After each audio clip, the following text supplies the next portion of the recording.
Olá, sejam todos muito bem-vindos ao 5º Seminário Setembro Azul, Pluralidade nas Conquistas Sociais.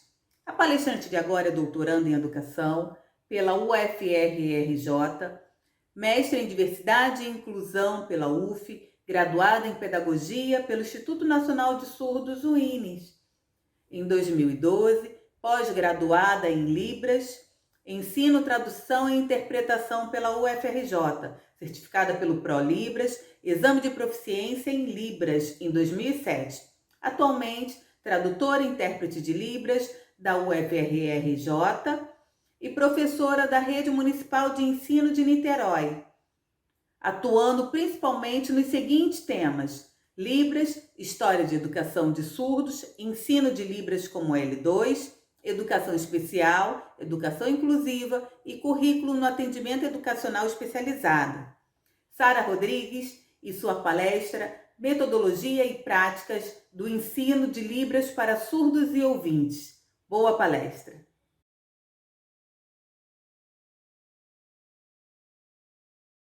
Olá a todos, todas e todes, sejam muito bem-vindos a esse momento de hoje. Eu vou falar com vocês sobre a proposta do ensino de Libras para alunos ouvintes da educação básica, ou seja, o ensino de Libras como segunda língua. Para quem não me conhece, meu nome é Sara e eu vou me apresentar, para vocês, então. Eu sou da primeira turma de Pedagogia Bilíngue do INES, em 2006. Nesse mesmo período, eu começo a atuar como intérprete, e atuar um pouco mais participante da comunidade surda. E em 2010, eu começo, então, a atuar como intérprete na APADA, em Niterói. E nessa época começam a surgir muitos questionamentos sobre o processo de inclusão de crianças surdas, sobre o ensino inclusivo dessas crianças surdas. Será que essas crianças surdas estão sendo favorecidas pedagogicamente, emocionalmente, cognitivamente, linguisticamente dentro da escola regular, comum? Será que a língua de sinais tem sido ofertada? Será que tem sido valorizada dentro desse espaço escolar? E aí, durante esse período, eu começo também a propor, em minha trajetória acadêmica, na graduação, na pós-graduação, críticas contra esse processo de inclusão. Eu começo a marretar esse processo de inclusão e falo, está tudo errado, não é assim que tem que ser feito, a gente não perguntou para os surdos se deveria ser feito dessa forma, as crianças, elas apresentam uma lacuna muito grande no seu processo educacional, e aí, então, eu começo a pesquisar sobre essa escola inclusiva, E dentro dessa pesquisa, a gente parte da premissa, a gente parte do pressuposto, empiricamente ou com bases teóricas, de que a escola inclusiva ela não está de fato preparada para receber a criança surda, Existe uma lacuna muito grande entre o grupo de ouvintes e a criança surda ou o grupo de surdos. Mesmo na escola inclusiva, que propõe turmas bilíngues, por exemplo, a gente vê que a criança surda ela permanece deslocada dentro desse espaço. A gente percebe que as crianças surdas vão interagir com seus pares, os surdos, e os ouvintes vão interagir com seus pares, os ouvintes. Então, não há um entrosamento real entre os grupos. E tudo isso a gente sabe pela barreira linguística que é imposta. São duas línguas que ocupam o mesmo espaço, duas línguas diferentes, com estruturas gramaticais diferentes, que ocupam esse espaço dentro do ambiente educacional. E aí, então, como resolver essa lacuna? A gente entende que a inclusão, ela está posta. Existem leis, existem artigos que garantem que a escola deva ser para todo e qualquer tipo de pessoa, Deva receber todo e qualquer tipo de aluno. Então, o que falta para a gente conseguir fazer com que a educação inclusiva para surdos dê certo? O que falta, então, dentro desse processo inclusivo, para que haja esse entrosamento, para que essas perguntas possam ser respondidas, para que os surdos eles sejam favorecidos não só socialmente, né, mas que eles possam ser favorecidos linguisticamente, emocionalmente, cognitivamente dentro desse espaço escolar.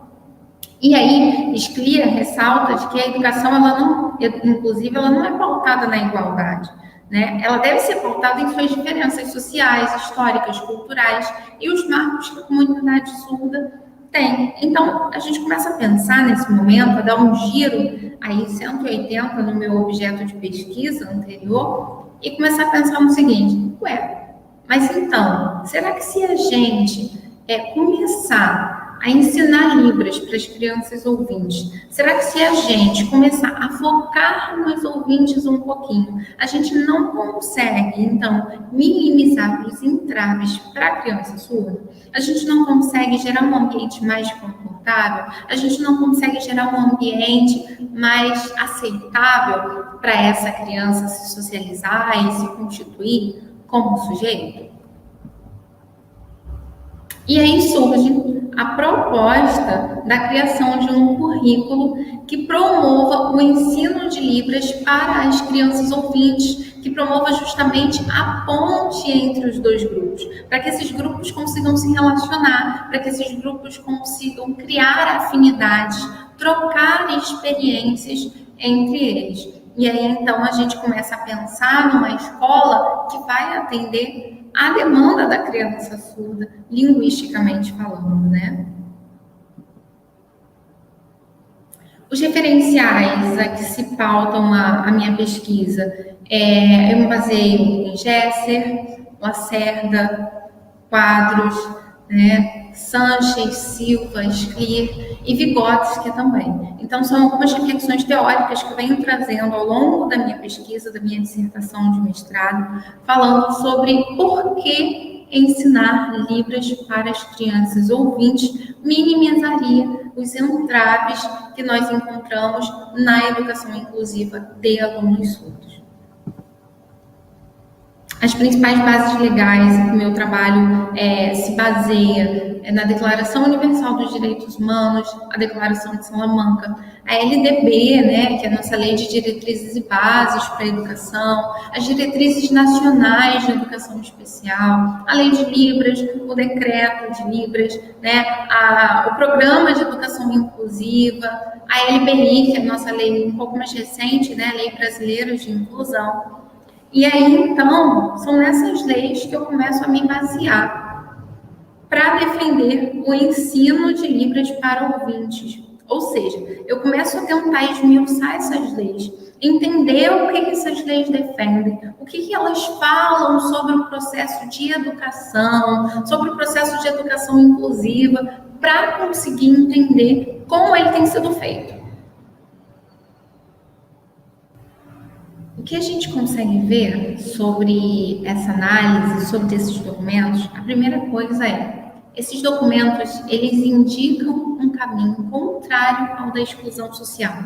Ou seja, houve uma época em que o ambiente escolar, ele era um ambiente que privilegiava apenas aqueles que ocupavam a caixinha, ocupavam a casinha do que a gente entendia por ser normal, sabe? Tinha ali naquela caixinha ISO 9001, padrão e metro de qualidade, esses daqui são funcionais para a educação. E aqueles que não conseguiam atender a essa demanda, a essa caixinha, né, que pensavam fora da casinha, que tinham mais para oferecer, que tinham menos para oferecer do que aquele padrão, eles eram excluídos da escola. A escola não era o espaço para eles. Eles deveriam estudar em escolas especiais, em grupos especiais, e aí nós temos, né, as APAES, as pestalozes, que surgem nesses momentos, os abrigos, os asilos. Então, a gente começa a ver que a escola não era um espaço para todo mundo. Já começando a estudar melhor a educação, a gente vai vendo que no início dos anos 2000, ali 98, 2000, a gente começa a defender a ideia de que a escola ela tem que receber todo e qualquer tipo de sujeito, independente de credo, independente de grupo étnico ou racial, independente de classe social, independente de peso, independente de desenvolvimento cognitivo e de comprometimentos. Então, a escola ela deve ser um espaço livre de qualquer tipo de manifestação, de preconceito ou discriminação. Ela tem que atender a todos, ela tem que receber a todos. E aí, a gente vê alguns exemplos disso em algumas legislações, como, por exemplo, as Diretrizes Nacionais da Educação Especial, da Educação Básica, já datada do ano de 2001, começa a defender o que são, conceituar o que são classes comuns, o que seriam salas de recursos, qual a diferença do atendimento educacional especializado, né? Salas de itinerância, onde você começa a atender crianças que às vezes estão no hospital, às vezes estão em casa porque não podem ir à escola. A gente começa a defender a presença do professor intérprete em sala de aula, as classes hospitalares, o atendimento domiciliar. E aí a gente começa a falar especificamente sobre formação de professores, já dessa nova geração, já desse novo conceito do que é escola.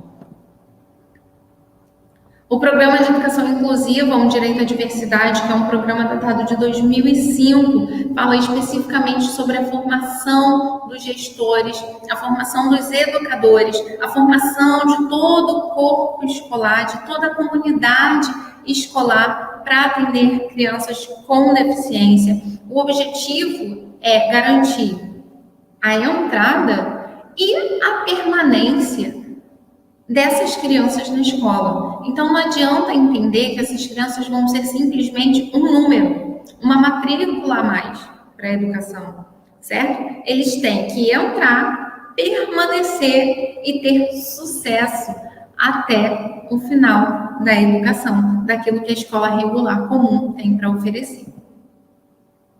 A Declaração de Salamanca é um documento mais antigo, né? Nós conhecemos bem a Declaração de Salamanca. Ela vem falando sobre capacitação de professores, atenção especial a crianças com deficiência. Então, ela vem falando também sobre essa necessidade de um ambiente que colabore para o desenvolvimento da criança. A LDB também, muitas vezes a gente passa, né, pela LDB e agora nós temos tido a luta pela inclusão da classe bilíngue, da educação bilíngue dentro da LDB como uma modalidade de ensino. Então a LDB ela vem trazendo as diferentes modalidades de ensino, mas ela também assegura a criança com deficiência, transtornos globais do desenvolvimento e altas habilidades um espaço que seja acolhedor, um espaço que acolha as suas diferenças e que valorize o seu potencial. Um outro exemplo disso é o que nós temos na LBI, né, a Lei Brasileira de Inclusão, que por sua vez traz um compilado dessas legislações todas. Ela vem passando, sendo atravessada por essas legislações que nós temos até o momento e propondo medidas, propondo regulamentação sobre o que deve ser feito, né? Porque a lei, ela é justamente isso. É uma forma de você regulamentar, de você regular aquilo que você se propõe. Em seu artigo 28, na LBI, e é aí que eu começo a pensar uma brecha para o ensino de Libras para ouvintes, porque, vamos lá, a Lei de Libras, ela conceitua língua de sinais, a Lei 10.436 de 2002, como língua de expressão da comunidade surda. Então, a gente amplamente divulga que Libras é a segunda língua oficial do Brasil. Só que não é bem assim. A Lei de Libras, ela reconhece a Libras como língua de expressão e uso da comunidade surda brasileira. E aí a gente encontra alguns entraves quando a gente quer dizer que Libras, então, deve ser uma disciplina curricular obrigatória, porque ela não é reconhecida, oficializada como segunda língua do Brasil. Ela é da comunidade surda. Portanto, nós podemos apresentar a proposta de que Libras seja uma disciplina optativa, como as demais línguas. Tem escola que oferta ensino de espanhol, tem escola que oferta ensino de inglês, tem escola que oferta ensino de francês, certo?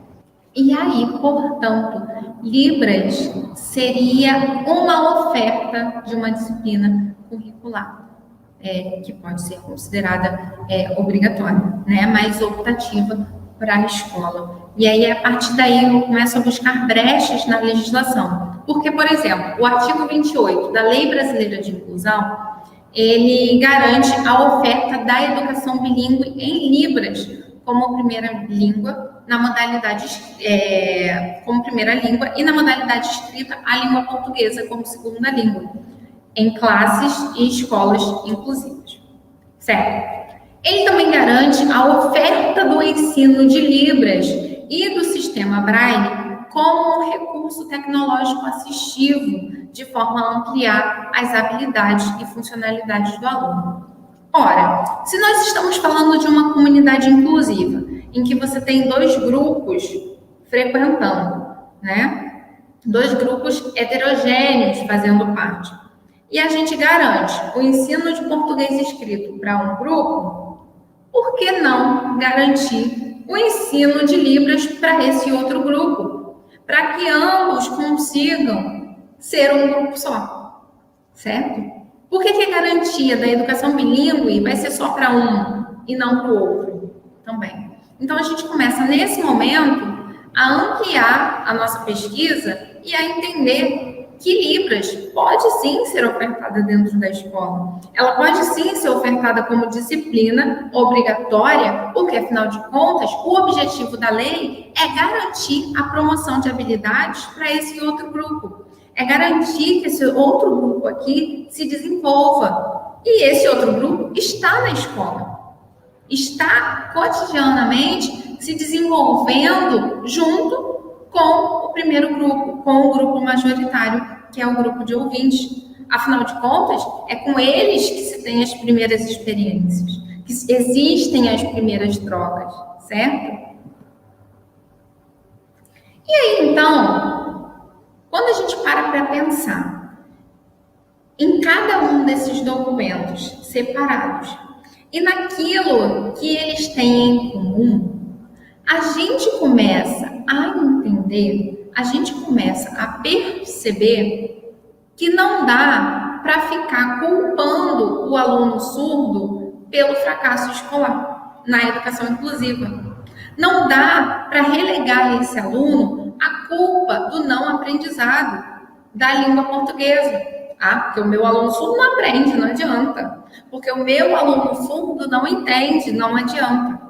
Quando, na verdade, as leis garantem que quem tem que mudar é a escola. Quem tem que se adaptar para receber o aluno é a escola. E, com isso, toda a comunidade escolar. São os responsáveis, a merendeira, o professor, a secretária, a coordenação, a direção, os alunos, todos precisam se adequar para receber a criança e qualquer tipo de criança à escola. Então, existem adaptações arquitetônicas, que são portas ampliadas, rampas, elevadores, piso tátil, né? A gente precisa de um espaço acessível arquitetonicamente para receber crianças com mobilidade reduzida, crianças cadeirantes,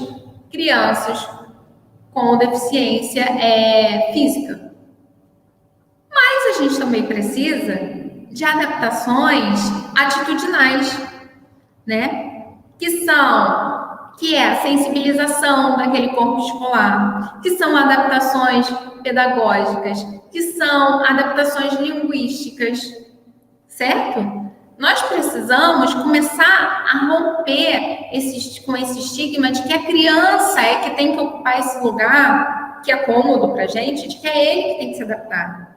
É ele que tem que correr atrás, porque afinal de contas, o mundo não sabe Libras. Afinal de contas, as pessoas não conseguem entender essa língua. Quando, na verdade, deveria ser o contrário. Porque se a gente começa, na escola, a ensinar Libras para as crianças ouvintes, daqui a 20 anos, sim, o mundo saberá Libras. Sim, daqui a 20 anos, a sociedade que cerca essa pessoa surda conseguirá minimamente se comunicar com ele. Certo? E aí, a gente vem já numa discussão teórica do porquê, então, ensinar Libras para crianças ouvintes. Ora, se toda a legislação diz que a gente tem que se adaptar e isso não está bastando, então vamos apelar para o nosso pai da educação, né? Para o nosso querido Vygotsky, que diz o seguinte: sem linguagem não há pensamento.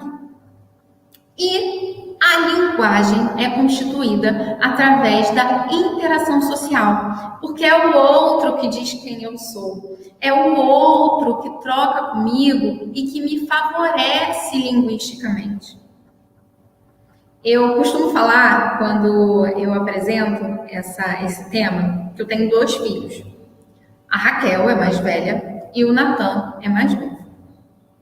E a Raquel sempre foi muito madura. A Raquel tem, eu falo, né, eu brinco que a Raquel tem aquele selinho na testa do ISO 9001, padrão e metro de qualidade.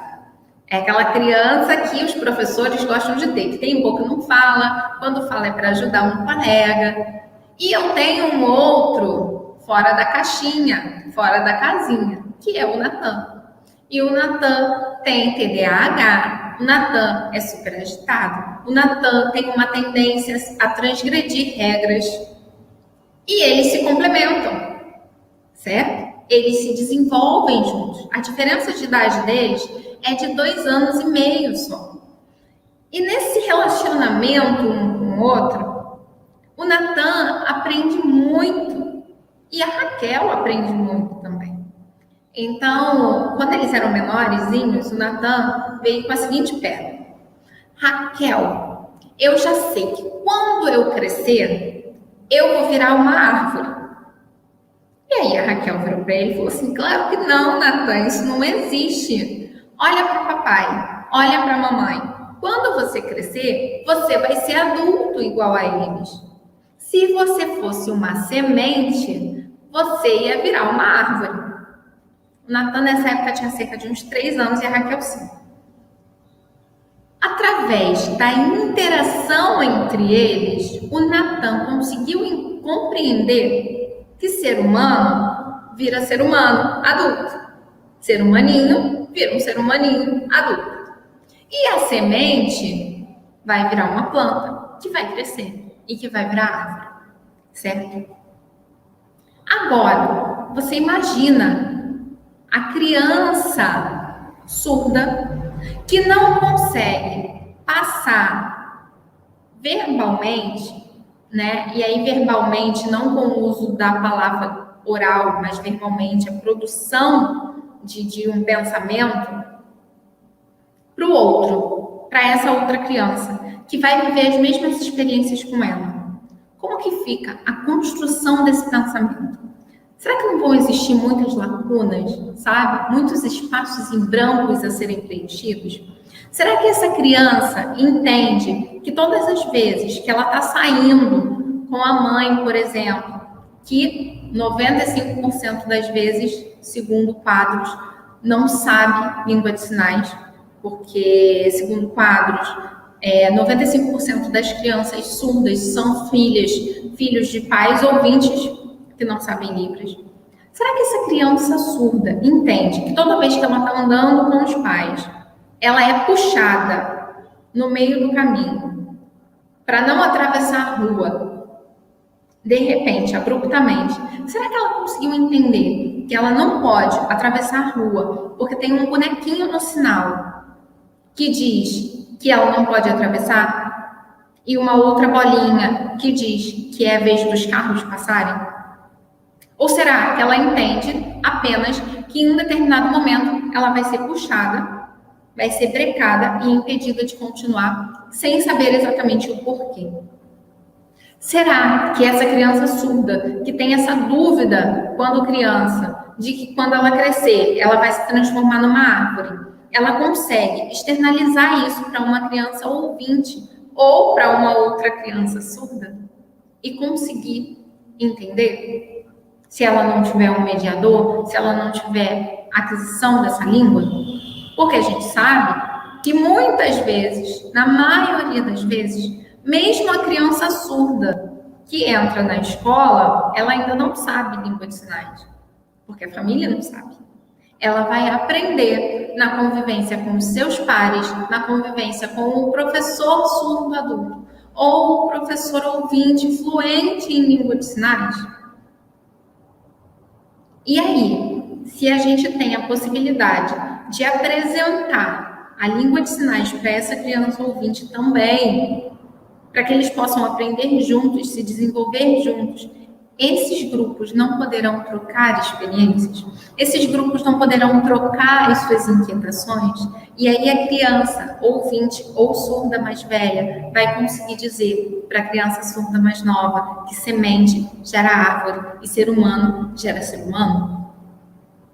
E aí a gente começa então a pensar e a sistematizar a proposta do ensino de Libras para crianças ouvintes. Assumir que é a escola quem precisa mudar para receber as crianças surdas significa assumir a responsabilidade de que todos, absolutamente todos, precisam se adequar às suas necessidades. A comunidade escolar precisa se tornar usuário da língua de sinais para que o grupo em que esse surdo está inserido, grupo em que eles vão ter as suas primeiras experiências, seja um grupo fortificado, seja um grupo sólido, capaz de então atender a essa demanda. Todos crescem nesse momento. A criança ouvinte não perde em nada por aprender língua de sinais. Pelo contrário, ela está aprendendo uma outra língua.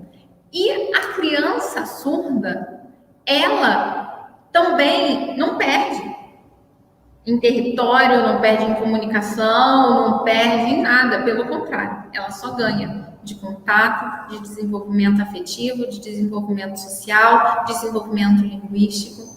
Então, a proposta de pensar o ensino de Libras para a criança ouvinte nada mais é do que tentar minimizar as barreiras existentes hoje na educação da criança surda, na educação inclusiva da criança surda. E aí, então, eu proponho um orientador curricular de Libras para o primeiro segmento, porque a gente tem os PCNs, né, que regulam o ensino de diferentes conteúdos escolares, e não temos nada voltado para a língua de sinais, porque, afinal de contas, não existem pesquisas que falem sobre isso, né? E aí, portanto, eu penso nesse orientador curricular, que possui a seguinte estrutura. Na primeira parte, a gente vem tratando sobre as considerações preliminares. O que é Libras, quais são os mitos envolvendo essa língua de sinais, quais são os parâmetros da Libras, a comunidade surda, cultura e identidade, perspectivas educacionais visuais, como deve ser a configuração de uma sala de aula para o ensino de Libras. Eu falo sobre interação social e aprendizagem de uma segunda língua. Defendo a ideia aqui de por que Libras não deve ser reconhecida como língua estrangeira, tal como português, francês e espanhol, e, portanto, deve ser língua curricular obrigatória. A gente fala sobre aquisição de Libras ou aprendizagem, qual é a diferença entre os dois. Tudo isso para tentar situar o professor, que vai pegar, porque não necessariamente vai ser um professor que conhece essas especificidades, né? Então, o objetivo é a gente trabalhar isso. E a segunda parte é propriamente o currículo de livros. Conteúdos, objetivos da disciplina, objetivo geral, objetivo específico, objetivos por ano de ensino, sugestão de atividades, lista de jogos, certo? E aí é mais ou menos esse modelo que eu sigo, desde o primeiro até o quinto ano, né? Porque é para o primeiro segmento da educação básica, que é a proposta da minha pesquisa. Agora, no doutorado, eu pretendo aprofundar essa pesquisa e colocá-la em prática em municípios da Baixada Fluminense. Então, outro exemplo aqui, no terceiro ano, a gente tem bloco de conteúdos, o objetivo específico daquele conteúdo, sugestão de vocabulário base que deva ser utilizado, sugestão de recurso que possa ser utilizado para exposição e explanação desses conteúdos. E para concluir, gente, o que eu tenho para falar para vocês é que a gente entende que tudo o que anda no caminho contrário à inclusão significa exclusão. E que, portanto, oferecer o ensino de Libras para crianças ouvintes, para além de possibilitar o ensino para a criança surda um melhor aproveitamento da sua trajetória escolar e de proporcionar um ambiente de integração e de integração social, facilitando assim o seu desenvolvimento cognitivo, ensinar Libras para a criança ouvinte significa oferecer ao ouvinte também a possibilidade de crescer bilíngue, de se tornar um cidadão crítico, político, participativo na sociedade, bem como oferecendo para ele melhores oportunidades profissionais, né? Porque assim ele vai aprender a crescer respeitando, compreendendo a interculturalidade e a diversidade de sujeitos com o qual convivemos cotidianamente. Se a gente começa hoje a plantar essa semente nas escolas, daqui a 20 anos nós teremos bombeiros bilíngues, advogados bilíngues, médicos, policiais, faxineiros, bancários, profissionais que consigam atender a pessoa surda com dignidade. E é isso que eu tenho para oferecer para vocês. Essa é a minha fala. Eu espero que a gente possa difundir isso e defender em nossas escolas o ensino de Libras para crianças ouvintes, seja através de palestra, seja através de oficina, seja através de minicurso, seja através da oferta de disciplina, mas que a gente possa, sim, minimizar os entraves que a educação inclusiva oferece hoje para a criança surda. Um prazer enorme estar aqui com vocês. Essas são as minhas principais referências bibliográficas. Muito obrigada. Qualquer coisa que precisarem, estou à disposição. Um abraço, gente. Fiquem com Deus.